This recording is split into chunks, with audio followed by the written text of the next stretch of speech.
Welcome to Turf Talk. I'm Vance Hanson alongside Equibase's Dave Miller. And Dave, Santa Anita's unfortunate loss last week is Oaklawn Park's game this weekend. Two divisions of the Rebel Stakes tomorrow. We have the top two Kentucky Derby contenders from the barn of Bob Baffert, Improbable and Game Winner, highlighting both divisions on a blockbuster Saturday card here at Oaklawn. And the question is, are we going to stick with Game Winner and Improbable in the Rebel Stakes divisions on top, or are they going to be beaten by a possible long shot?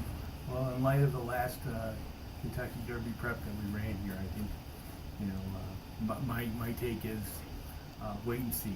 There's nothing given at this point in anything that's going on in racing. I would apply that same standard to the race this weekend. In the first leg of the Rebel, the first Rebel leg, there were two horses, Improbable and Galilean, that you're kind of in awe of what, that this kind of talent is here, in addition to an undercard that's just littered with really good horses. So I'm really in that spot. I'm going to cede the win to them. The horse I'm looking at maybe to fill a gimmick is the number 2 horse, Long Range Toddy.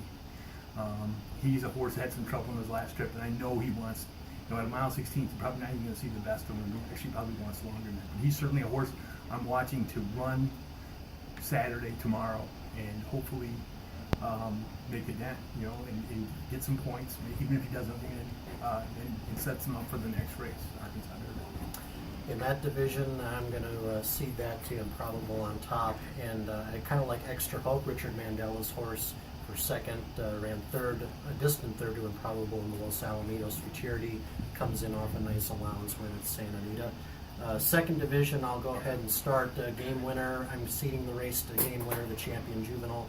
For second, I'm kind of looking at Jersey Agenda, who was my top selection for the Southwest last month. Didn't have the best of trips, was knocked sideways going into the clubhouse term, didn't really recover until after that. And as you mentioned, we've had some topsy-turvy things happen in the Derby preps so far this season. The Southwest was won by a horse who ran below par himself, and the Smarty Jones came back to run well in the Southwest. I expect Jersey Agenda hopefully to run better to form tomorrow. How about you? I don't mean to abandon him, but I just off that trip last time, and I expect there's going to be a similar pace scenario for this race, and maybe that doesn't bode well for him. Although the change in rider may have a difference in tactics with the horse, although I don't know if there's a move up or not. I have respect for both riders that have ridden. That said, the presence of Richard Mandela here at this track, for me, if you watch the campaigns of these really good horses over the last few years, it's really like fine wine. Pick whichever one you want, but just what he did with Beholder. And so the fact that he's here with a really nice horse from Mr. Porter, and they tried to, they started with a turf campaign and switched it up, and as soon as they put him on the main, holy cow, we got a Derby horse, and it's another war front, which, of course, right now with the War of Will in New Orleans dominating the way he is, it makes sense that he might be a horse that also emulates that form. Mr. Porter has a really good bloodstock agent named Greedy, who I'm just going to veer off the course here. If you look at the history of the horses that they've purchased, it's really an outstanding record. So he's a horse, and of course the presence of Mike Smith for the connections, really, that's a special thing.